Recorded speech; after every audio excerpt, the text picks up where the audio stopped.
chaos.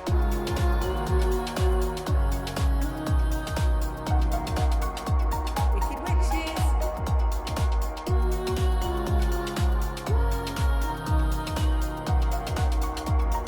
Trusting the unknown.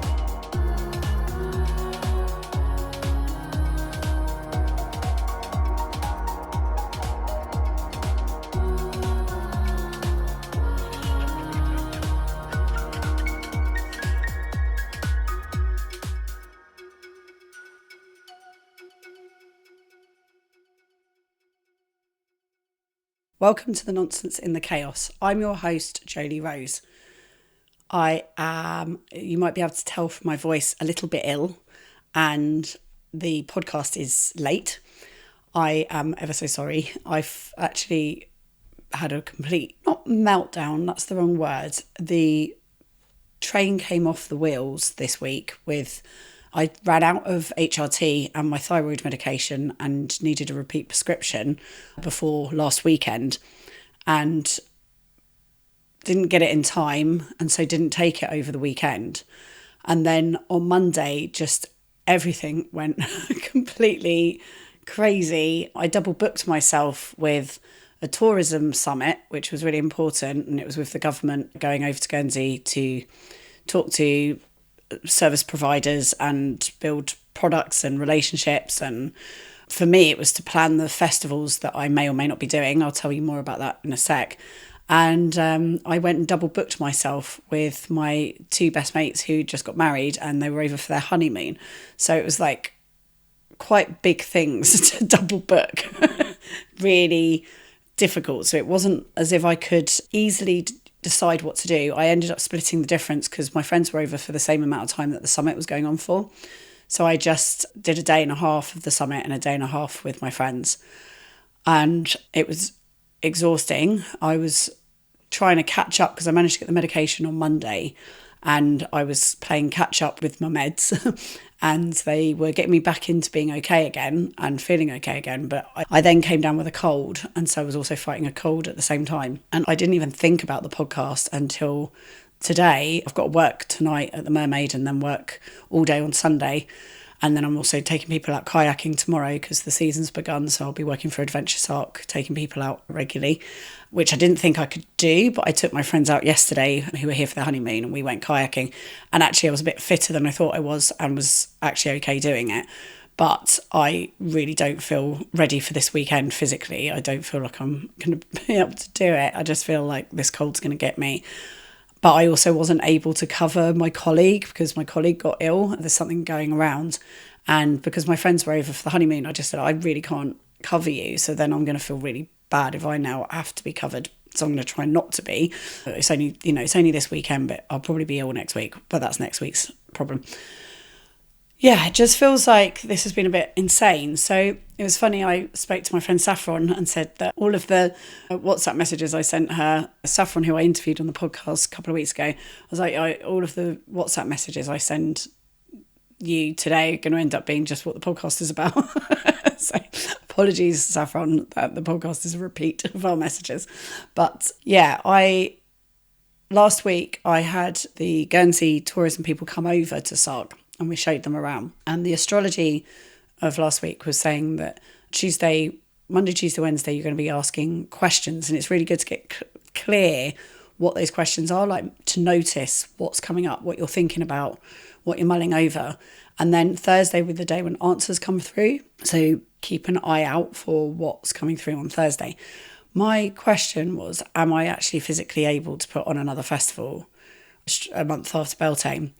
I felt okay until today. Now, because I'm feeling ill, I'm like, absolutely no. I did feel energetically like I could do it, but I would need a lot of help. And I had called in all the favours that I could possibly call in from people on Sark for Beltane. So if I was to do it again, I would need a team of people who are being paid properly to come over with the production company that I'm going to be working with. So I need to have enough money. Well, that wasn't even what was in my head. Actually, on the Monday, Tuesday, Wednesday, I was like, there's no way I can do this. There's no way I could do it myself, but I couldn't ask other people to step up and do it again. The only way would be if the production company did it. And then on the Thursday when Guernsey came over, Guernsey Tourism were like, your festival's the kind of flagship thing that we're doing as part of the William the Conqueror Millennium celebrations. We want you to go ahead. We will help you any way we can, like just make it happen, but you will have as much support as we can give you. So I just was like, okay, I guess I've got to do it then. So then on Monday, I discovered that I had double booked myself to go to the tourism summit with my friends coming over for the honeymoon. And luckily, someone asked me, or asked Dizzle in the morning, oh, isn't Jodie going to the summit in Guernsey today? And it actually turned out that we didn't need to be on the boat till 4:20 in the afternoon. So I had a day at least to sort things out, change things around and make it work. I managed to make everything okay with my friends who are coming over. I booked them a meal, but I said it would just have to be the two of you rather than me and Diz coming with you. If you go just the two of you and then have a day to yourselves, and then I'll be over on the 3:00 ferry. And that actually ended up working out well because they had a bit of time to themselves and they had a really lovely time. And then we had loads of time together. Like we did loads of stuff afterwards when I got back. So it worked out just fine. And I got ready to go to the tourism summit. But because my medication just picked it up that morning and taken it that morning, but it wasn't working again yet, so it's been interesting to observe how much the HRT is definitely working. I do not know, and I'm in awe of all the women who have got through menopause without having, I mean, even if you don't feel like you need to go on HRT and you haven't taken HRT, but just the number of women who probably did need it and how hard life has been for all those women. And it makes me really angry. I cannot believe how much I couldn't do anything. And I'm still in catch up because obviously I started taking the medication again. I think, I feel a bit better now, but so I went to the tourism summit and it went really well. And I had lots of great conversations, and we're going to get loads of support for the festivals from people outside of the government as well. And it just went great. And I was really inspired and had ideas of how to make it work. I've then subsequently had some people chuck some spanners in the works since I got back here to Sark, but I'm not going to let that derail me. That's the thing with this thing of living on Sark and in this community, is that you can just get someone just say something to you in the pub or, in the street that just totally sidelines everything. So it is a kaleidoscope. The only way to describe it is a kaleidoscope, because you can be turning a kaleidoscope and then just one little chink of glass falls and it changes the whole picture again. And you have to learn to be okay with it. I mean, in terms of the nonsense in the chaos, it is absolutely the epitome of that. Forever, all day, every day, your reality is being turned on its head because of human interaction. And the one thing that's stable and that gives you solace and takes care of you is the beautiful nature all around you, because it's stunning. I've done a lot of tourism stuff this week. So when I got back from the tourism summit and selling Sark and talking about how great Sark is and being really positive, I then came back and spent time with my friends, and we had a delicious Greek feast here at our house that my wonderful housemate Ellie made. And we just had this. Greek food's my favourite cuisine. If I got stuck on an island and could only eat one cuisine for the rest of my life, it would be Greek. It's just so summery and delicious, and I love it. So we had a huge, beautiful Greek feast, and my friends came over to the house. And then the next day we got up and we went down into the Giulio Caves, which is a huge cave system that is covered, because it's submerged underwater for half the day from for high tide. And so when it goes out, the walls are covered in sea anemones, and so they look like little round jewels. They're actually like little slimy nipples, but they look like jewels, so they're called the Jeweled Caves, and they're stunning. So we went and had a swim down there and went down into the Giulio Caves. And then that night we went for dinner at the Old Hall, and we went to the music jam night, and my friends got up and sang, which was wonderful. It was really nice to see them do that. And everyone was like, oh my God, your mates are so cool. So aren't they lovely? Yes, they're hippies. They're very hippie. I loved it so much. And it was just funny watching them interact with, being vegan. One of them was vegan and didn't want to use plastic. And, my friend's really on it with being not up for things like plastic straws or plastic containers if it's unnecessary, and so was very willing to question it. It's just funny going around the island with them doing that to everybody, and I was just like, well, I mean, they are right. I think for me, I pick my battles because I'm having to live alongside people, and there are many battles having to be picked and fought and done all the time, that some things end up falling by the wayside that actually I do really care about. Like, it really bothered me that one of the pubs was using plastic straws the other day. I was like, why? We don't need to use plastic straws. But so it was nice to be with my friends who kind of were an impetus to do that again and question things again that I'd maybe let slide. And my friend, and it not come from me, it's coming from a tourist. So that helps as well, because it means that they sort of have to listen, because tourists are what we need. So if the tourists aren't happy, and that's what, the modern world is like, and people don't want plastic, then the islanders are more likely to listen. But yeah, then yesterday we went kayaking, and I really loved being out in the sea again and going exploring along the coast. We went somewhere I've never been before called Pot Bay, which is a creux, and our harbour is called Creux Harbour. And a creux is a cave where the ceiling's fallen in, so it's a chimney.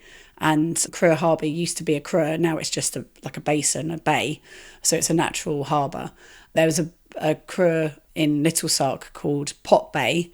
You used to be able to get into it from above, holding onto a rope, but it has had lots of landslides and it's become unsafe, and the landowner doesn't want to get sued, and his insurance isn't going to cover people hurting themselves on his land. So he's closed off the route from above, but you can get in there still from the sea. So we went and had an explore together, and that's the first time I've ever been there. So I love that I'm still discovering new places here, and that's what's amazing, that it's a goldfish bowl, but there's always new things to experience. And even like the tidal differences, some of the experiences I had in the caves yesterday on my kayak were crazy. Like, it was probably the biggest swell, and yeah, it was some of the hairiest situations. One of my friends fell out of their kayak and we had to get back in again. But all of it was really good for me as a training and reminder of how to do things, because I'm taking people out on Saturday and I had to do a rescue. I've only done a rescue like once or twice before, and I've been doing this for 4 years now. So it was a useful retrain to do that. And my friend was totally fine. It was just because it was very swelly. We kept getting hit by really big waves when we were trying to negotiate tiny little spaces in our kayaks. But it's so beautiful. Like, the sun's back out. We're going to have a heat wave all weekend. It's going to be a hot, lovely weekend. But I really need to chill. I definitely need to chill. Next weekend I'm working all weekend as well. It's going to be a big one next weekend, so I need to take it easy.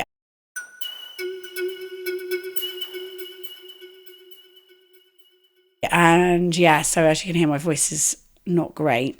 We did a lot of talking at the summit. It was like a speed dating thing, and yeah, so up until yesterday, I was absolutely clear about that. I am clear still that I will do these festivals. Someone said something to me that was good, but it just meant that, so there's 2 festivals I'm going to be putting on next year. One is the flagship of the Millennium William the Conqueror thing, and that's going to be a heavy metal, Norman themed metal festival, and that's going to be really fun, but it's not something I want to go to. It's going to just be work, which is cool, because it will help me be more focused, and in a way it'll be easier because I'm not going to be partying as well as going to it, whereas Beltane, it's an excuse for me to party. It's a party I want to go to, it's just that I have to put it on. But the folk pirate festival that I'm going to do at the beginning of August, that is again one I want to party at. But I'd created it so it's a real light touch. So we will put something on at the Seigneury, and there will be something there. But there'll be things happening all over the island. And someone then told me yesterday that they have made some really good connections with a lot of really famous folk artists who were keen to come over and perform here. But they would be talking like agency fees, so proper money. And that was what sidelined me, because it's not that there's nothing wrong with that. That's cool. It's just that then you're talking about me making that second festival really big as well. It's no longer the light touch festival that it was meant to be, which means I definitely can't do that as well next year. Like, I can't do 2 big festivals again. 2 big festivals next year after doing Beltane. I can do Beltane, 1 big festival, and another light touch festival. But yeah, it just threw me, and I just got a bit annoyed because they were like, well, actually, maybe if you can't do it, then I could get someone else to do it. And I was like, yeah, but then that's going to be competing with what I'm doing. It's just that there's only so many weekends available where there isn't stuff happening. And also we want to make sure that the bin men aren't overwhelmed. And there's a lot of moving parts that I'm trying to make sure work. And it just feels a bit exhausting when someone's like, oh, well, I'm just going to do this other thing then. And you're like, oh, okay, cool, whatever. It would be nice if we worked together rather than you just doing something separate. But also, they haven't got any time. They do more than I do in many ways. So I don't know. It's just sometimes someone says something and it kind of pulls the wind out of your sails. So I feel a little bit deflated from that. And that was just last night. So that conversation happened last night. I've got my glad rags on. I put my makeup on. I've got ready for doing a Friday night shift at the Merms. That's like 7-hour shift tonight. And it's really warm. It's very hot here. We're going to have this lovely heat wave. But yeah, I'm just feeling ill and tired and a bit deflated, having had an amazing week. So yeah, I like to be honest with you about where I'm at and how I'm feeling and unpick it, because it actually kind of helps me talking about it here on my own in the room. I love it though, because I do get feedback from you and I really appreciate it. I really do. And if you've never spoke to me before, do reach out to me and talk to me, give me advice or tell me if things resonate with you, because it's lovely to hear and know. Every time I get someone who I don't really know contact me, or someone who I didn't expect to say, oh yeah, I love your podcast or whatever, it really makes my day. So I think probably it's time to pick a rune.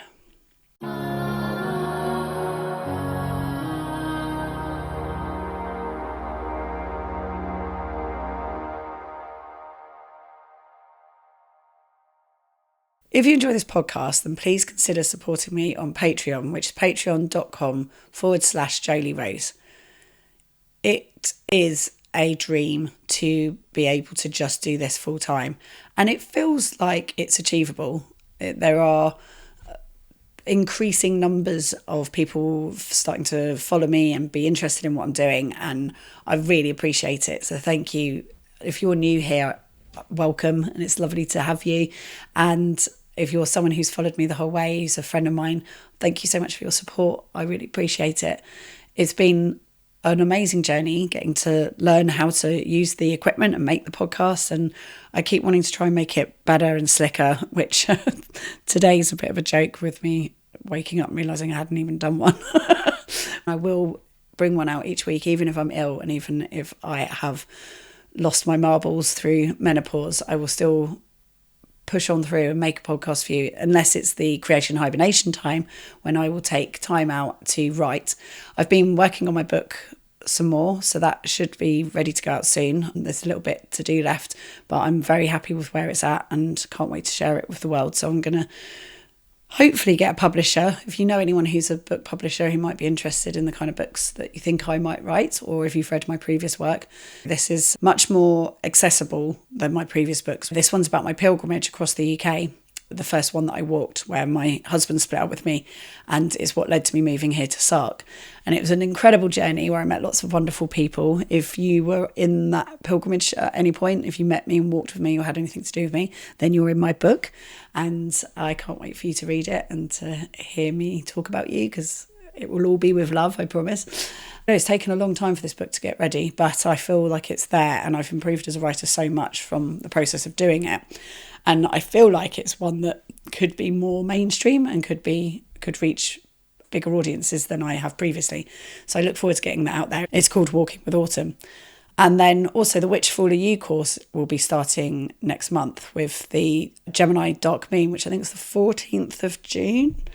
Let me just check in my diary. 15th of June. So we'll have the Dark Moon in Gemini opening ceremony. And then each Monday, so on the 15th is a Monday, so each Monday for the next 4 weeks, you'll receive a love bundle through your email with exercises, creative exercises to do, and prompts and things to think about and explore in your inner world that will help you to find out what your archetype is. Like, who are you playing in the world of the play of life? What's your lineage? What's your atmosphere? What kind of role is it? What belongs to you? What are your tools? What sort of partners do you suit? Who are the kind of people in your life that belong to you? And then it's so much easier to live life when you know that. Like, I know who my archetypes are and I just live into them. I own them. I enjoy being them and I enjoy spending time with them and I enjoy diving into them deeper. So I've re-explored some of my archetypes again, doing another round with people in the Which Follow You course, and I'll dive deeper into my archetype and enjoy exploring them even further. So I love doing it. It's the most profound work I do. It's the deepest work I do, and I really see huge results in people. They transform and are so bigger and brighter. You can see that they're living into their higher selves, and that's what I want the world to be full of people being their biggest, brightest selves, because they're definitely always more fun to hang out with. So if you would like to shine bright and be the star that you are, then come and do the course. And yeah, so thank you for supporting me. And if you are able to support with a monthly donation, it makes such a difference. I would like this to be my full-time job. If I can get that happening, then I won't have to work at the weekends in the pub, and I can be free to be an artist once more, which I used to do in the UK. So let's keep chugging along, and thank you for being here. I appreciate it. Now on with the show.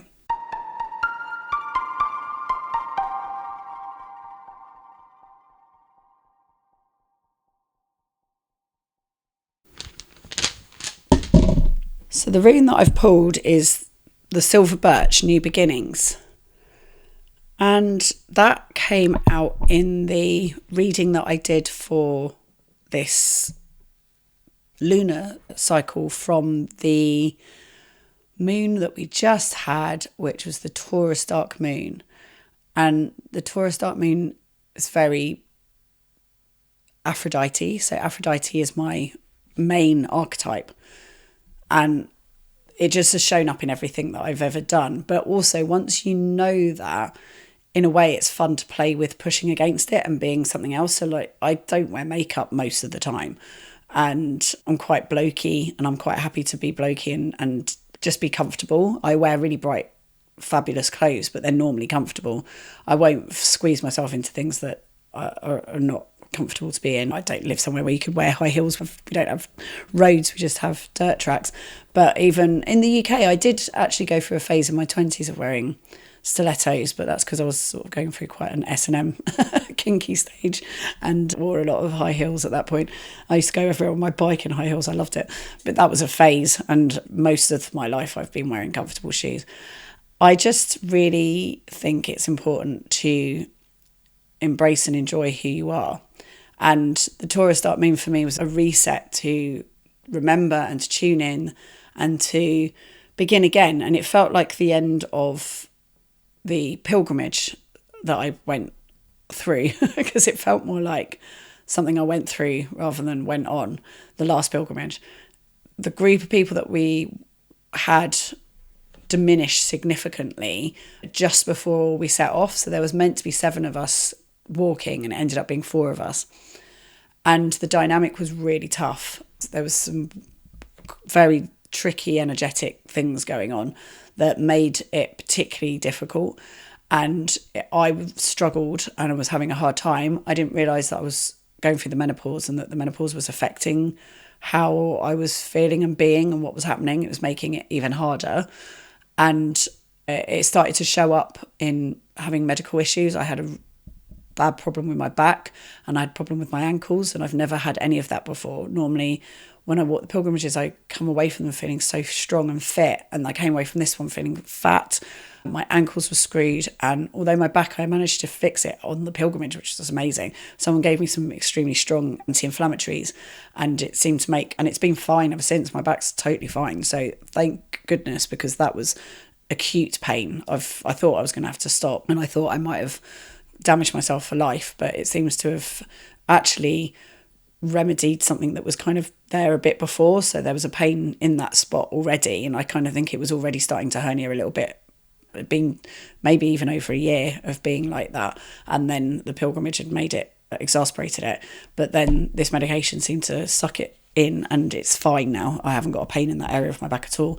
But my ankles, I realised when I got back that I'd been riding my bike with my seat too high, and I'd been overextending my ankles for years, like the whole time I'd lived here. So 3-4 years of extending my ankles, and I couldn't, every time I sat down on the pilgrimage and got up again, they were completely stiff and they really hurt, and I'd have to get moving. And then once I was moving, they were okay. But when I got back, they just were exactly the same. Like, they were in so much pain for ages. And I knew that I really needed to rest them. But I also had put on weight, and I realised now that was because of the menopause as well. And I just couldn't shift it. And it was, I did the detox thing, what I normally do, and I gave up wheat and dairy, and I gave up sugar, and the weight wasn't going. That was frustrating. And then I went on the journey of finding out what was wrong with me, and found out that I've got an underactive thyroid, which slows your metabolism down. So I started taking thyroid medication that hasn't really shifted my weight still, but it has helped. I would say it has helped a bit. And I have now found myself on much more solid ground, having taken the HRT. So all that journey happened after the pilgrimage, which is in September or October. So November is when I got back here. So November, December, got myself into a more stable place. And then there was a bit of a difficult landing coming back home. Things weren't the same when I got back. My husband had made a new group of friends that were an awesome group of people, but I only vaguely knew them. And so I came back to him having like really good friends that were new, and it had always sort of before been me and him. And I'm now really good friends with the group that he made friends with, and we've all become close, and I love them to pieces. And so that's all figured itself out. But it was just a bit clunky when I first got back, because it's always difficult it's just difficult to come back to your partner suddenly being really good friends with a whole new group that you're not friends with when it was just the two of you before. And then we had to move house, and the house came as a surprise. We were expecting to build, which I would have loved to have done, because we were going to build a hobbit house, and well, we were hoping to build a hobbit house, but actually financially we realised that we didn't have enough money to do that, and we would have had to have done everything. And considering looking at how we're doing DIY on the house here and how capable we are of doing things, we wouldn't have been able to build a house. I mean, we're having to get people to help us to do everything. I bought some fruit trees that I want to plant, and I haven't even managed to plant them yet. So yeah, need to get a bit better at being practical really around the house, because we're not doing a good job of it at the moment. But yeah, so the whole thing of thinking we were going to build a house, and then it turning out that we're not building a house, and then bought this house, and the house was incredible and ridiculously cheap, like it was insane. But it's because it was local market, and that's wonderful that local market works, and we're able to keep families on the island. Diz's family, my husband's family, been here for 500 years, and it's stopping people buying those second homes and pushing people out. And yeah, the local market's a really precious thing, and it's great. And this was an example of it in action. A local lad was able to buy and live on the island through the local market, and that's incredible. So very lucky. I feel extremely lucky. This has all been a surprise to both of us, because we didn't know anything about any of it happening, the inheritance or anything. And then we have put on the festival Beltane, which was our wedding anniversary, and that's a lot of work, and a lot of emotional relationship stuff goes on with that, because we were stressed. We just moved house as well, so being stressed out, being tired. But we've had the festival went amazing, and we had so much fun, and people blow your mind with how supportive and helpful they are, and you just end up just deeper in love with everyone. And we've come out the other end, we're deeper in love with each other. And then my best mate's moved over, and she's been brilliant and has been helping me out with everything, and she gets on really well with my husband, and we're just a family now. It's like the three of us live here, and we have a lovely relaxed feel. It just feels like I've got support. She helps with the housework, and she helps with the house, and that's really good. And yeah, it just feels like the Taurus dark moon, my archetype, and that like sexy, sensual yumminess. I was able to just sit in it and just be in it, and I landed. And as soon as I did, it felt like the pilgrimage had finally come to an end. It's like, okay, so you went through some trials and tribulations, and that's what a juicy pilgrimage, I'd say, is the word, because it's not necessarily good, but a juicy pilgrimage really challenges you, really pushes you, and off the back of it, massive transformations happen. I am now living in a house that we own. We're no longer paying rent. I'm not ever going to be paying rent ever again. And that's amazing. I am going to be paying land rent and tax, but we're not paying a landlord rent anymore, and no one can move us out of this house. This is our house, and we're able to do whatever we want to it. And just it's a security that I never sought or expected. It feels like an amazing gift that the universe has given us this place. It's stunning. And then also our relationship, me and Diz, it's developed and is more solid and more kind of real, I guess. We're so good. We work well together. And even when things are difficult, we still are able to communicate and work our way through it. We've had a fight for the first time, but it was totally fine. And we just made up in a healthy way, like the next morning. And it felt good. It felt like we'd achieved something by being able to communicate and move on so quickly.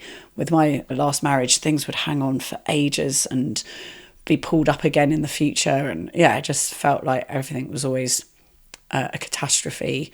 I was treading on eggshells the whole time. And so to be in a relationship where I feel like we can just communicate and we can move on and we can forgive and we have fun and make each other laugh and work well as a team and can put on a festival even when we're moving house and it's really stressful, but we can still do it. And it just feels so like a partnership and one that works well. We just got a lovely group of friends as well that are supportive and are going to help me with the festival. Like I talked about it with them yesterday, and they're all up for coming on board to help with putting these festivals on next year. So it feels like I've come out the other end of everything, landed and feeling supported and in a new place, but it's now a new beginning. And I think that there's lots going on astrologically that also means that collectively there's a new beginning happening.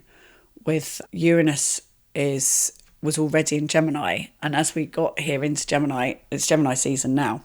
It's this new season of ideas and thoughts and communication.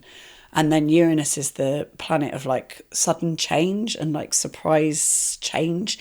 And it was in Gemini when we got here. So it feels like there's this time for sort of big new things to happen, relationships or work, like what needs shifting, what needs changing, what you want to communicate differently.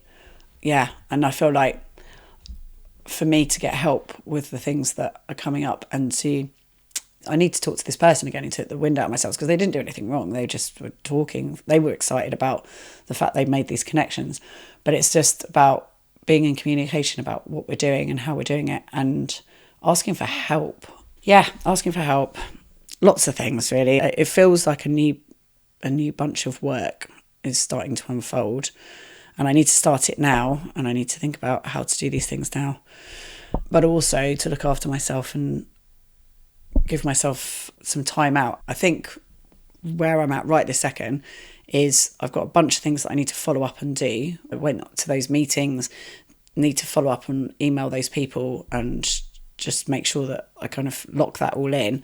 But also I need a bit of time out from partying. I've had a really great, we haven't been partying that hard, but it has been a lot because my friend just moved over and then people are coming over to visit, and Beltane has been, because it's the 22nd, yes, we've had 22 days.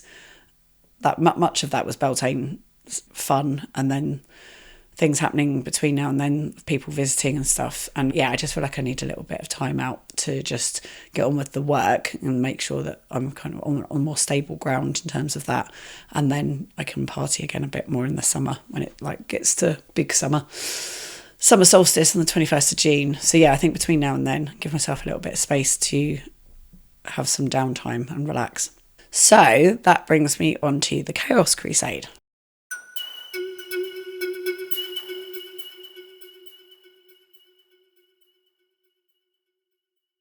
For this week's Chaos Crusade, I invite you to do some deep relaxation.